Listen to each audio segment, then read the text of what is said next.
Hey there, adventurers. Welcome to Let's Just Go podcast. I'm Kayla, and this week I'm talking all about Flower and Garden Festival at EPCOT. So I was just at Walt Disney World, oh my gosh, a week and a half ago, maybe?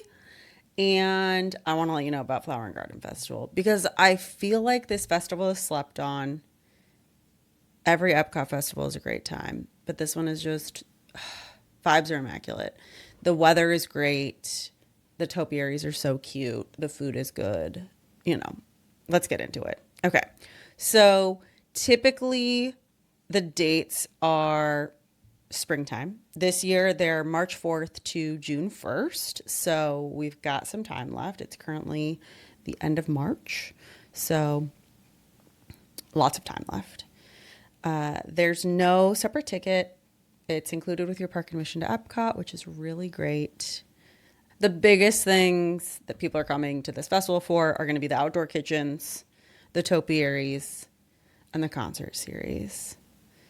I love that there is a decent amount of music at this festival.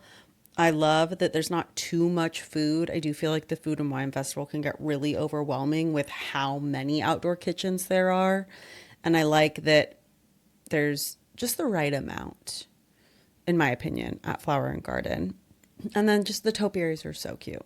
So let's talk about the different things. So we've got the outdoor kitchens. They're around World Showcase. They're also up towards the front of the park. There are also going to be items that you can actually get at regular quick service places throughout the park as well.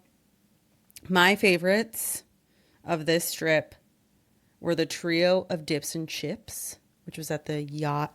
I can't remember the name of the place. Yacht something. It's up at the front of World Showcase. So it was, I've copy and pasted this description so I don't get it wrong.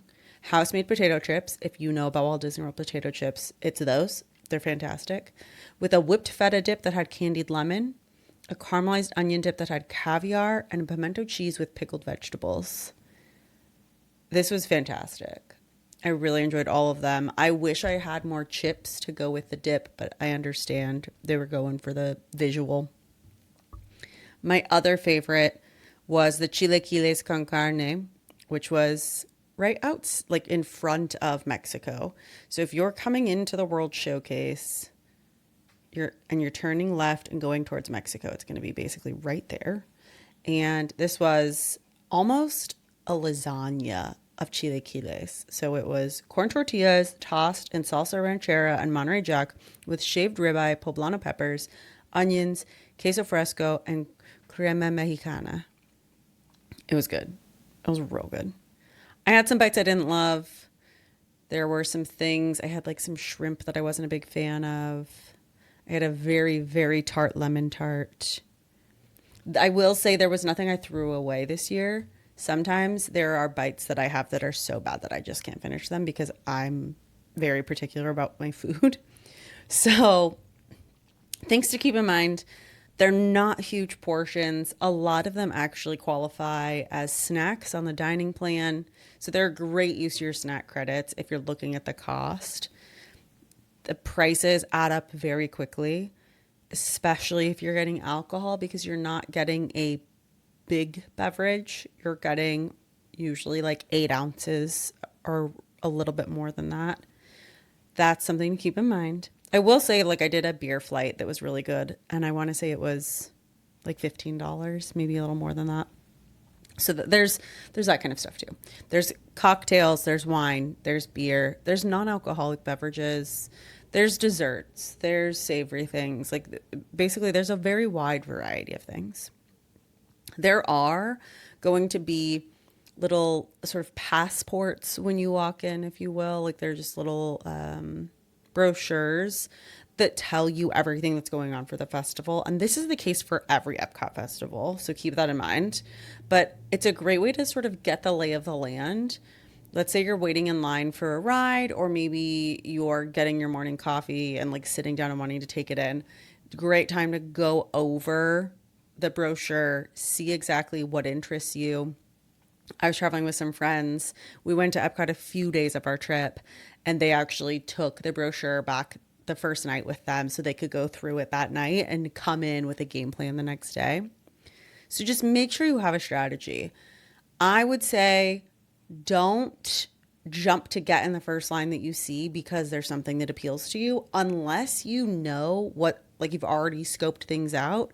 But I like to do like a walk without really getting anything. Maybe I'll get a drink, maybe I'll get one small snack, and then go again and like actually get things. I will say that the afternoons are going to be busier than the mornings.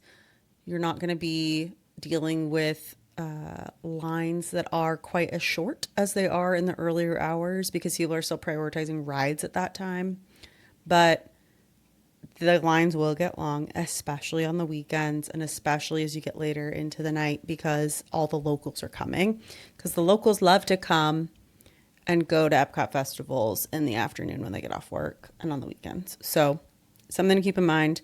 The food is fun. It's a really great excuse to try something you might not have ever wanted to try before. A couple of years ago, I actually tried bone marrow for the first time at an EPCOT festival. I will tell you, I did not finish it.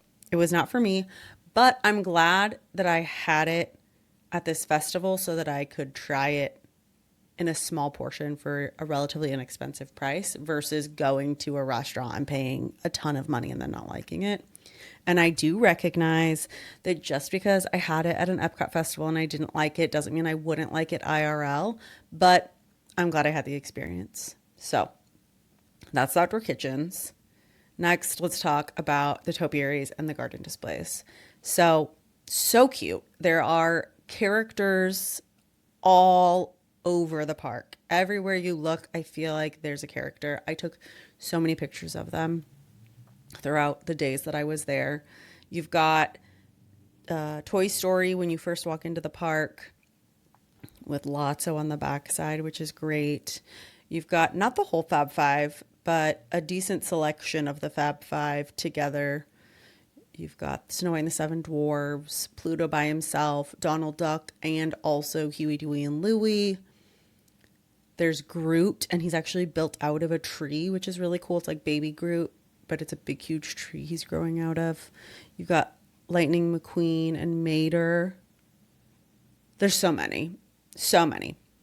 I took lots of pictures. They're really fun. I will say when it's crowded, getting pictures is going to be easier said than done.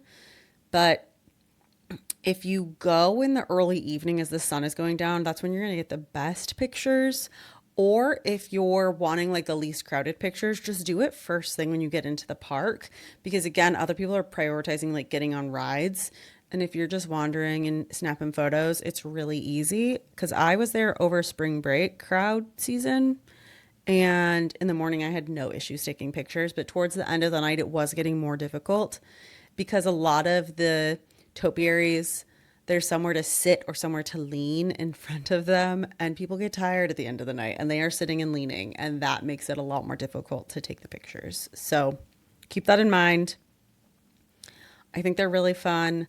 I don't think that they're necessarily like a, oh my gosh, I have to go for this specific thing. But it's nice if you're going to be there in the spring and this is going on, you know, take it in. Enjoy the beautiful flowers and garden displays while you're wandering the park. Okay, so then we've got the Garden Rocks concert series. Huge variety of artists. You've got some cover bands, you've got some older bands, you've got some newer bands. There's dining packages. So to give you a couple of names that like stood out to me in terms of artists that are performing, Simple Plan. They were actually there right before I was there, which made me really sad because I love them. Rick Springfield, Chubby Checker, 98 Degrees. There was Plain White Tees. While I was there, it was Blue October. There's just like, again, very wide array of music. It's really interesting. It also, I will say the concerts sort of drive the crowd. So like Blue October was a lot of middle-aged white women. Didn't realize that was their demographic, but they were wearing a lot of Blue October concert t-shirts. If one of your priorities is to see the show, I would say look into securing one of the dining packages. There are a couple of different options. I definitely think it's worthwhile, or you're going to be standing in line for a really long time, really early.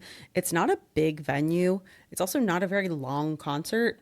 So that's just something to keep in mind. The show times are 5:30, 6:45, and 8 p.m. and it's at the America Gardens Theater in Epcot.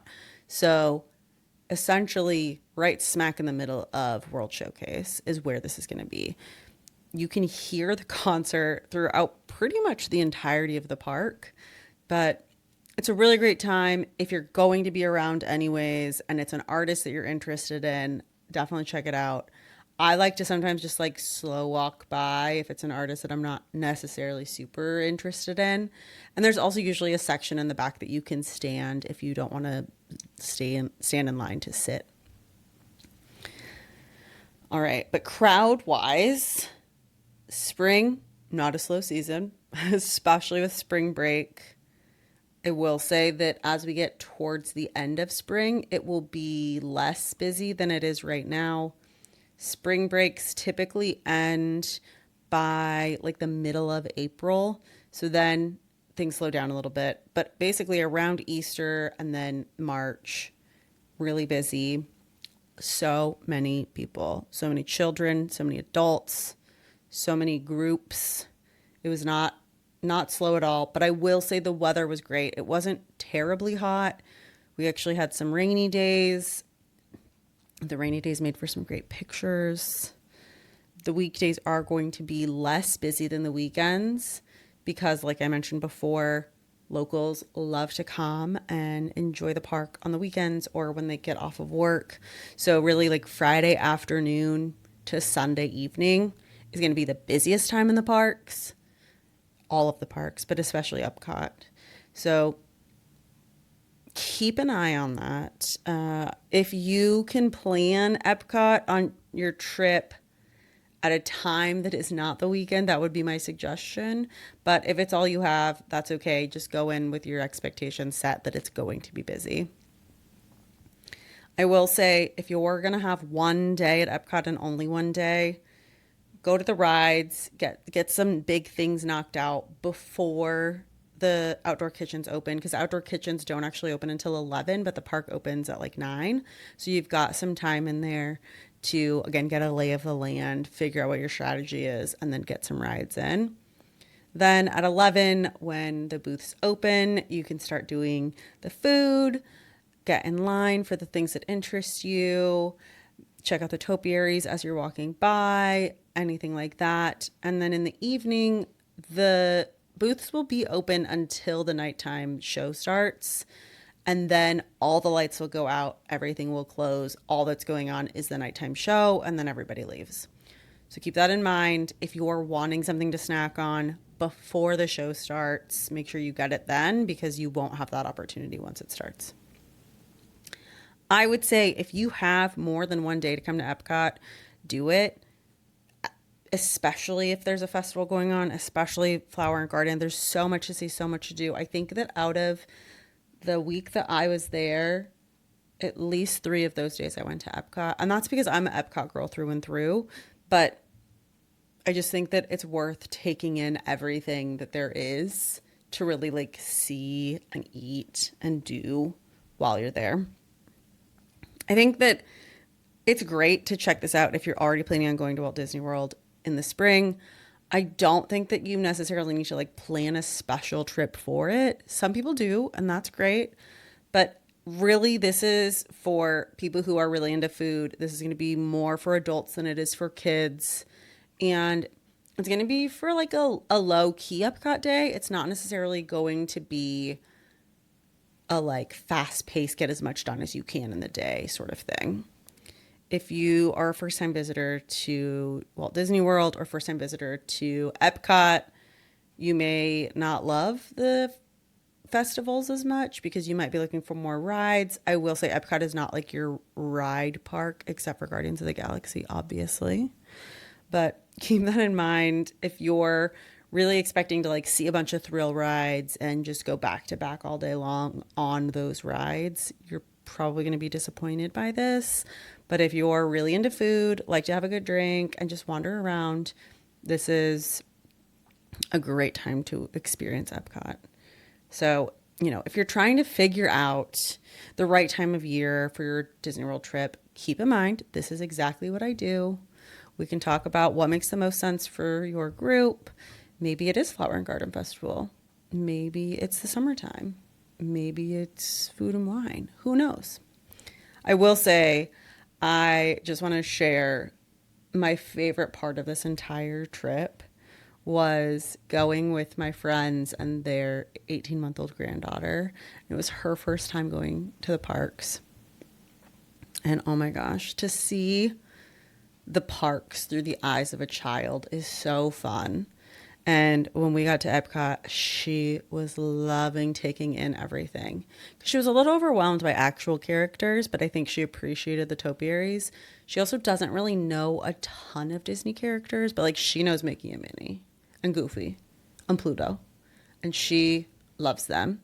And it was really fun. It was so nice because like I don't have kids. I don't really go to the parks with kids. I'm usually going with other adults. So not only to be going with a child, but also for a very first trip.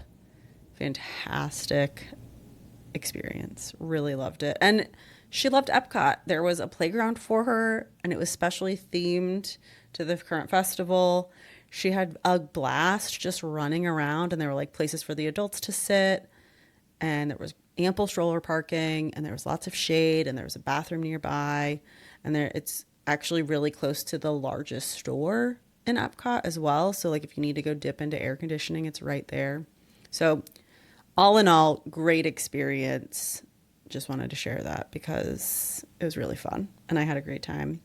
But before I keep going and rambling about how fun it was with this little girl, I will just say, if you're looking to go to Walt Disney World anytime soon, or maybe even you're like, yeah, I don't want to go this year, but maybe next year, reach out. Let's talk. And until next time, let's just go.